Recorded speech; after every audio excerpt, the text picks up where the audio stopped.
idigu mahadnaqaynaa sida fiican inoo soo dhoweyseen ayadoo maanta aanu u soconay in xafiisyada gobolka hawd intaanu ka gaari karno aanu furno ayadoo weli aanu bilaabmin ololihii xafiiskeennan maanta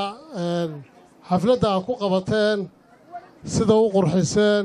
iyo sida uga soo qayb gasheen xafiiska ee ballegubad loo dhammi hortiisa u tuban yahayna aad baan idigu mahadinaynaa madaxda sare ka mida madaxda qaranka somalilan ee reer ballegubadle ee ku soo biiray xisbiga iyo madaxdii gobolka ee kulmiye